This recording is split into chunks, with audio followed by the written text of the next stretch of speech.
11 দলীয় জোটের বিষয়ে শেষ সময় পর্যন্ত আশাবাদী জামায়াত। আর বাকি আসনগুলো নিয়ে জোটের সব দলের সাথে আলোচনার পর সিদ্ধান্ত হবে বলে জানিয়েছেন জামায়াতের সহকারী সেক্রেটারি জেনারেল মাহবুব জুবায়ের। সকালে মগবাজার কেন্দ্রীয় কার্যালয়ে দলের নির্বাহী পরিষদের সদস্যদের সাথে বৈঠক শেষে এসব জানান তিনি। জামায়াতের বৈঠক নিয়ে আরো জানাতে মগবাজার থেকে যোগ দিয়েছেন সহকারী মাহফুজার রহমান মিলন। মিলন, এখন পর্যন্ত তো ইসলামী আন্দোলন বাংলাদেশকে নিয়ে জামায়াতে ইসলাম আশাবাদী।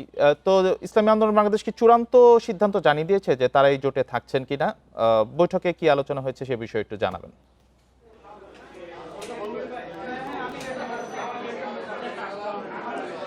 দেখুন, গতকালকেই কিন্তু ইসলামী আন্দোলন বাংলাদেশ তারা কিন্তু চূড়ান্তভাবে জানিয়ে দিয়েছে যে তারা এই জোটে থাকবে না। অর্থাৎ 11 দলীয় জোটটি এখন 10 দলীয় জোটে পরিণত হয়েছে এবং তার প্রেক্ষিতে কিন্তু আমরা দেখতে পাচ্ছি যে আজকে জামায়াত নেতৃত্বাধীন এই জোটে কিন্তু আলোচনা চলছে যে বাকি 47টি আসন নিয়ে তারা কি করবে এবং কার ভাগে কতটি আসন করবে এ নিয়ে কিন্তু আজকে আলোচনা চলছে। আমরা কিন্তু দেখেছি যে দুপুর 12টার দিকে কিন্তু এহসানুল মাহবুব জুবায়ের, জামায়াতের সহকারী সেক্রেটারি জেনারেল, তিনি যেমনটি বলেছিলেন যে আজকের এই বৈঠকে যে এই 47টি আসন নিয়ে তারা কিন্তু যে অন্য জোটের অন্য দলগুলো যারা আছে তাদের শীর্ষ নেতারা আছে তাদের সঙ্গে তারা কথা বলবেন এবং কথা বলে তারা সিদ্ধান্ত হবে যে কাকে কতটি আসন দেয়া হবে। অর্থাৎ আমরা এখন ধরে নিতে পারি যে 253টি আসন বন্টন করা হয়েছিল 11 দলীয় জোট। প্রাণ সসের মাখামাখি টেস্ট বার্গারকে করে তোলে আরো ইয়ামি আরো জোস। প্রাণ সস, সসের বস। সেটি কিন্তু আবারও পুনর্বন্টন হবে এবং এক্ষেত্রে কিন্তু অনেকের আসন সংখ্যা বাড়তে পারে এবং আমরা জানি যে এখানে কিন্তু ইসলামী আন্দোলন বাংলাদেশ চরমনাইয়ের জন্য কিন্তু 45টি আসন বরাদ্দ রেখেছিল এই জোট।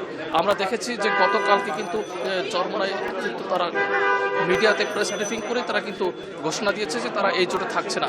তারা যেমনটি জানিয়েছিলেন যে শরিয়া আইন এবং নীতির থেকে বের হওয়ার কারণে কিন্তু তারা এই জোট থেকে বের হয়েছে, তারা এমনটাই দাবি করেছিলেন। কিন্তু আমরা এরপরে কিন্তু আমরা কথা বলেছি জামায়াতের ঊর্ধ্বতন বিভিন্ন নেতাদের সঙ্গে আমরা কথা বলেছি, যেমন হামিদুর রহমান আজাদের সঙ্গে আমরা গতকালকে কথা বলেছি। তিনি যেমনটি জানিয়েছিলেন যে আসলে এখানে নীতিগত কোনো কারণ নয়, মূলত যে ইসলামী আন্দোলন বাংলাদেশের উচ্চাকাঙ্ক্ষা, তারা যেমন অনেকগুলো আসন চেয়েছিলেন, এক্ষেত্রে জামায়াতের হেভিওয়েট ক্যান্ডিডেট যেখানে আছে সেই আসনগুলো তারা চেয়েছেন।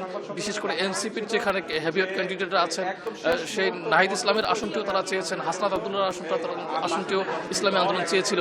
এরকম অনেকগুলো দাবি তুলেছিল ইসলামী আন্দোলন বাংলাদেশ। যেমনটি আমাদেরকে জানিয়েছেন জামায়াতের নেতারা, তারা বলছেন যে এরকম অযৌক্তিক কিছু দাবির কারণেই, দাবি পূরণ না হওয়ার কারণেই হয়তোবা তারা এই জোট থেকে বের হয়েছে, যেমনটি দাবি করছিলেন জামায়াত ইসলামী। তারপরও আজকে কিন্তু আমরা দেখেছি যে এই বৈঠকে জামায়াতে তারা বলছেন যে তারা শেষ পর্যন্ত তারা আশাবাদী যে এই 11 দলীয় জোটটি যেন শেষ পর্যন্ত ঐক্যবদ্ধ থাকে। কেননা এখানে জামায়াতকে কেন্দ্র করে যে অন্যান্য ইসলামী দলগুলো যারা আছেন তারা কিন্তু মোটামুটি একটি আলাদা একটি জনগণের কাছে একটা সুন্দর একটি ভাবনা তুলতে পেরেছেন এবং সেই শক্তিকে কাজে লাগিয়ে তারা আগামী নির্বাচনে তারা অংশ নিতে চান। তো এখন পর্যন্ত তারা এই জন্য আশাবাদী। তবে আমরা যেটি দেখতে পেয়েছি যে ইসলামী আন্দোলন বাংলাদেশ কিন্তু এরই মধ্যে 268 আসনে যে মনোনয়নপত্র জমা দিয়েছেন তারা জানিয়েছেন যে এই মনোনয়নপত্র তারা প্রত্যাহার করবেন না এবং বাকি যে 32টি আসন রয়েছে সেগুলোতেও তারা তাদের যে আদর্শগত মিল রয়েছে তাদেরকেই তারা সমর্থন জানাবে। তো এখন পর্যন্ত আমি বলবো যে এখানে যে একটু পরে ব্রিফিংটি হবে সেখানে আমরা জানতে পারবো যে জামায়াত নেতৃত্বাধীন এই জোট বাকি আসনগুলো নিয়ে কি করবে সেই সিদ্ধান্ত আমরা জানতে পারবো। তো আমার কাছে মগবাজার থেকে এই ছিল সবশেষ। জামায়াতের বৈঠকের বিষয়ে মগবাজার থেকে জানাচ্ছিলেন সহকর্মী মাহফুজার রহমান মিলন।